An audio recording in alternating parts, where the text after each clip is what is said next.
کارهای جدید گفتی با فرشی جان دارید و کار جدیدی که در دست تهیه است. میخوام خودت راجبش صحبت کنی یا فرشی جان راجبش بگه، از اینکه کی آماده میشه، کی در به اصطلاح تموم میشه و این قول به ما بدی که تن تیوی اولین بار پخش بشه و ما پخش کنندش باشیم و یه روز هم باز که برنامه هستش میایم بشینیم و اون کار رو انجام بدیم. راجب اون صحبت کنیم. راجب موسیقیش من میگم، راجب ویدیوش ایشون میگه. موسیقیش کار من، موسیقیش، تنظیمش اینا.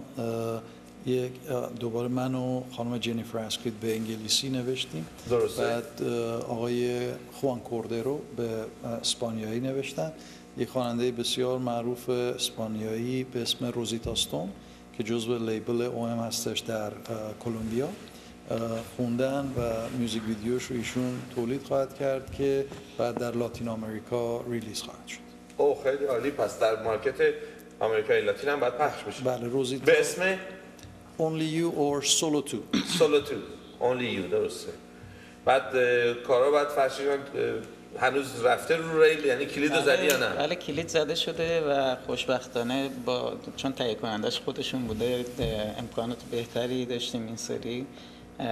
تصمیم گرفتیم که ایشون خیلی دوست داشت کاری انجام بشه فقط فرم باشه به جای فیلم برداری در محیط‌های واقعی. خب درسته. تمام این میوزیک ویدیو در واقع گرین اسکرین خواهد بود و خیلی زمان خواهد برد تا در واقع اسپشیال افکتاش انجام بشه. درسته. و این الان در دست مونتاژ هست، الان در حال رافکات هست، به محض اینکه رافکات تموم شه بعد اسپشیال افکت‌ها روشون انجام خواهد شد و آرام جان چون تهیه کنندش هستم از قولش خود ایشون میدن. کی آماده میشه فکر میکنم یکی دو ماه حداقل پست پروداکشن. فکر میکنید عید خودمون که مارچ باشه، مارچ 21 طرفا بشه آماده بشه. ما به عنوان عیدی به هموطنامون جالب میشه. به عنوان عیدی میتونیم به هموطنامون این موزیک ویدیوی قشنگ رو بدیم.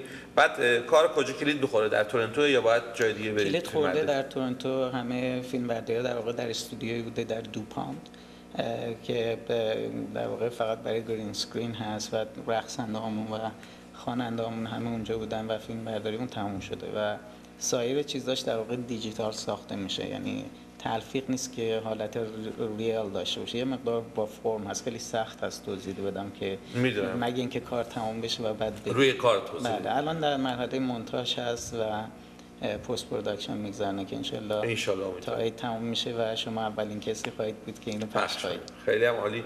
پس این قول رو از شما میگیریم که موزیک ویدیوی Only You رو از طرف فرشید شب افروزان عزیز با صدای آرام موسیقیان براتون در ایام عید به عنوان عیدی بهتون بدیم. این قول جلوی شما دارن میدن، این همه بیننده دیگه نمیتونید زیرش بزنید. اگه حاضر نشه حواستون باشه. حتما حاضر میشه. حتما ان شاء الله حاضر میشه و به عنوان عیدی از طرف آرام عزیز و فرشید به هموطنانمون خواهیم داد برای کریسمس و سال جدید میلادی که این موزیک ویدیوها رو دیدید.